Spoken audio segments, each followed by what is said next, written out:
त का हाल बा भाई लोग सबके को बजा दिला बाजा हमरे नाम वीआईपी राजा। तो भाई लोग देखल नहीं भोजपुरी के नीलकमल सिंह, अरे हाँ भोजपुरी के सैड सॉन्ग के राजा, अरे हाँ इनकरे कहल जाला सैड सॉन्ग के राजा नीलकमल सिंह के। और भाई लोग प्रिया सोनी के एगो न्यू धमाका सॉन्ग भोजपुरी आवे जा रहल बा जौन गाना के टाइटल बा गोरे गोरे गाल। अरे हाँ भाई लोग गोरे गोरे गाल कब तक ले और भाई लोग कहना चैनल पर पूरा फुल जानकारी मिली दो लोग के ई वाला वीडियो में। तो तो लोग ई वाला वीडियो की शुरू से लेके एंड तक देखा लेंगे। बाकी अब तक हमारा चैनल के सब्सक्राइब नहीं करेंगे के लिए तभी जो सब्सक्राइब वाला बटन लोग दबा के हमरा से जुड़ चलेंगे क्या भोजपुरी के हर एक खबर सबसे पहले यही वाला चैनल पर मिलेला।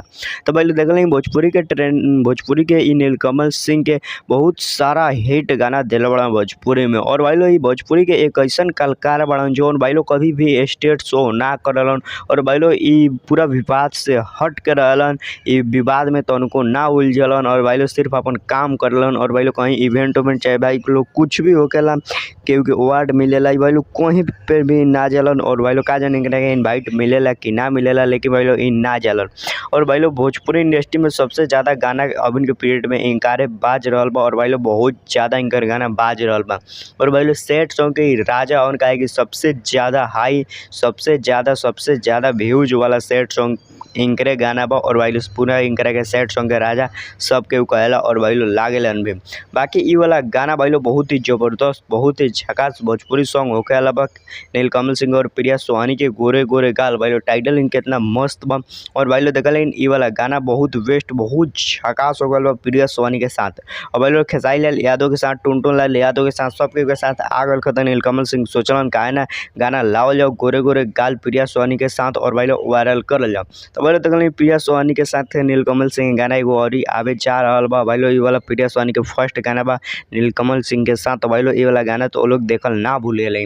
बाकी भाई लोग ई वाला गाना लिखले बाड़न आशुतोष तिवारी, अरे हाँ भाई लोग आशुतोष तिवारी वाला गाना लिखले बाड़न।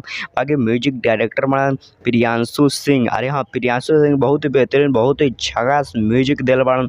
और भाई लोग आशुतोष तिवारी बहुत ही हैवी गाना लिखले बाड़न। बाकी भाई लोग ई वाला गाना रिलीज हुई टी सीरीज पर, हाँ तो लोग देखल ई वाला गाना के मत भूले सुनल गाना के मत भूले टी सीरीज पर ई वाला गाना रिलीज होए। बाकी भाई लोग वाला गाना रिलीज कब हुई, अरे हाँ भाई लोग तो देखल जैसे नवरात्रि खत्म होता तो ये वाला गाना के ट्रेलर चाहे पोस्टर छोड़ दिया ही। और भाई लोग बहुत जल्दी तो लोग ये वाला गाना देखे के एंड सुने के मिली तो लोग वाला गाना के तुमको मिस मत करे लेंगे जरूर सुनिए लेंगे। बाकी तो लोग आज के वीडियो कैसा लगल अच्छा लगल तो लाइक कर लेंगे चैनल के सब्सक्राइब कर लेंगे। बाकी अब देख हमारे चैनल के सब्सक्राइब नहीं करे तो जरूर कर लेंगे। और हाँ वीडियो के शेयर कर देंगे अपने दोस्त फ्रेंड के साथ क्या ये वाला वीडियो पूरा मतलब झकास बा पूरा हैवी बा पूरा झकास तरीका से वाला वीडियो हम बनैले बन तो लोग शेयर कर ना भूले। तो thank you so much full video watch करे खातिर।